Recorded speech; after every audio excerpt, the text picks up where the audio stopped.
Opa pessoal, tudo tranquilo com vocês? Neste vídeo eu vou comentar um pouco sobre o Banco do Brasil e se realmente foi um bom investimento para o investidor nestes últimos 10 anos. A gente vai ver aqui questões de rentabilidade e retorno para o acionista.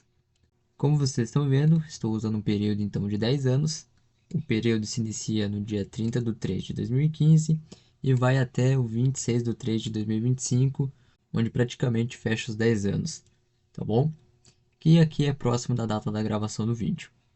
A gente vê aqui que a rentabilidade então nesse período foi de 343,25% para o Banco do Brasil e rendeu mais que CDI e IPCA.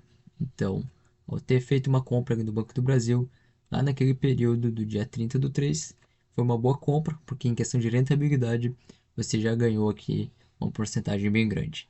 Agora vamos entender com mais detalhes o quanto isso aí beneficiou o investidor. Mas antes, é interessante ver esta parte de consistência. Olha só quantos meses o Banco do Brasil ficou positivo durante esse período e quantos meses ele ficou negativo durante esse período. Então está algo muito próximo, né, de 52 praticamente por cento até 48%, então, de meses negativos. Dá para se dizer que metade do tempo ficou negativo e outra metade do tempo ficou positivo. Bem interessante, né? E comparado com o CDI, claro, o CDI ficou sempre positivo, não tem variação. E o IPCA aqui, por causa da marcação ao mercado, ficou algum tempo aqui negativo, mas bem pouco comparado, né, com o cenário do Banco do Brasil. Para ver que a gente tem que ter realmente um sangue de barato, como se diz, né? Tem que ser frio ao estar investindo, porque se o investidor fosse ver que a maior parte do tempo quase ficaria negativo, ele poderia não aguentar essa pressão e acabar vendendo, né, se desfazendo das ações. Por isso é importante essa consistência e manter uma ação nos períodos ruins também, porque como a gente viu, neste período de 10 anos, mesmo assim, a rentabilidade foi muito superior ao CDI e ao IPCA. E aqui a gente está vendo agora a questão das datas, né, os períodos que acabou ficando abaixo do CDI e do IPCA. Como a gente vê aqui no início, ó, em 2015, ele teve uma subida do Banco do Brasil, que está em rosa, mas depois disso ele caiu no decorrer aqui de 2015, 2016 ficou numa boa queda, ele tentou se recuperar, mas não conseguiu nem passar o IPCA, voltou a ficar numa queda e depois, a partir aqui, ó, de metade praticamente de 2016 adiante, praticamente já 2017, ele dá aquela respirada no IPCA, passando o IPCA, para depois da sequência conseguir vir e superar o CDI que está em vermelho. Aí sim ele conseguiu se manter um tempo, outras horas novamente, ó, em 2018 caiu, mas aí ele começou a ter uma consistência melhor. Aconteceu que o cenário de 2020, né, que a gente sabe, pandemia, teve essa queda, onde todas as ações acabaram caindo, mas depois disso ele mostrou uma força para manter esta alta que vem até hoje em 2025. A gente vê que teve diversos momentos com quedas, até mesmo durante essas altas aqui, ele teve momentos que caiu, onde poderia ter sido uma baita oportunidade aí para estar comprando. E agora uma coisa bem interessante em questão de cotação, olha só. Então eu peguei aqui o primeiro dia útil de 2015, onde você podia estar comprando as ações, e aqui o preço de fechamento foi de R$ 6,02. Mas você podia estar comprando durante, né, esse período aqui do dia com outras variações. Então eu vou considerar aqui no exemplo que eu quero pegar que você comprou na cotação de R$ 6. Então uma ação lá em 2015 você ia adquirir por R$ 6. 100 ações, R$ 600. 1.000 ações, R$ 6.000, ok? A fonte aqui é no próprio RI do Banco do Brasil, tá bom? Se você quiser conferir. Então imagina, R$ 6 uma ação. Agora olha só essa sequência aqui. Ele pagou em 2015 84 centavos. Então pense que você comprou uma ação por R$ 6 e já recebia 84 centavos por essa ação. Parece até brincadeira, né? Mas então o dividend yield dele estava bem alto. 2016, como a gente viu, resultados ruins, acabou caindo, dividend yield. Mas aí os proventos começaram a crescer.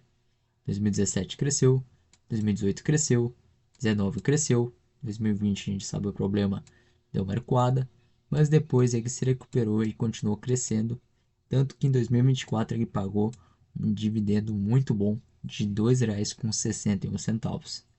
Mas quanto que na prática ele representa de dividend yield isso aqui? Eu também já fiz essa conta para vocês.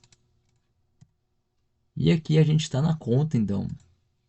A gente tem aqui no primeiro dia útil para comprar em 2015, então mais uma vez, vamos usar o exemplo de R$ 6, pegando uma média. E aqui a gente também tem o dia primeiro, o segundo, desculpa, de janeiro de 2024, primeiro dia útil para comprar. Aqui a cotação fechou em 24,70 e como aqui ele chegou em 24,69, entre uma média, a gente vai pegar o 24,70 para fazer esse cálculo. 84 centavos dividido por 6 vezes 100, que é a conta para a gente saber o dividend yield, daria em 2015, numa cotação de R$ 6, 14% de yield. Um yield bem interessante, né? Agora em 2024, com a cotação atual que você podia estar adquirindo ali em janeiro, esse dividend yield representaria 10,5%, pois você recebeu esses R$ 2,61. Tá, mas e vamos supor no cenário que você comprou nesse período de 2015, foi fazendo um preço médio, e aí você recebeu esses R$ 2,61 para o preço médio que você tem ali de estar comprando lá no início. Como é que será que ficaria? E eu também fiz essa conta então aí para vocês. Como a gente viu, esse aqui era o cenário ali com as cotações nos seus períodos. Mas vamos supor que você estava com um preço médio de R$ 10. Você comprou bastante a R$ 6, comprou a 8, comprou a 9, depois passou e comprou talvez a 12. Aí por fim, teu preço médio ficou R$ 10. Esses R$ 2,61, agora em 24, representaria um yield de 26,1%. Olha só que legal, né? 26% de dividend yield nas ações ali do Banco do Brasil, no preço de hoje de pagamento de proventos, né, de 2,61. Então isso aí que é muito bom nas ações.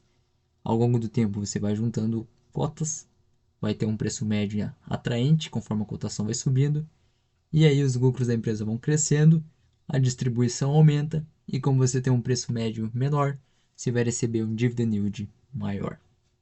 E então, como a gente viu, o Banco do Brasil, ao longo desses 10 anos, trouxe rendimentos extraordinários para o investidor, rentabilidade positiva, como a gente viu, a cotação subiu, então não teve esse caso de desvalorização, que a gente tem a cotação ajustada, pagou ótimos proventos. E se o cara tem desde 2015, naquele preço médio baixo, como você viu, o cara deve estar sorrindo pra caramba, recebendo esses dividend yields absurdos aí na casa de 26%. Então essa que é a graça de estar investindo em ações, pensando nessa rentabilidade para o longo prazo.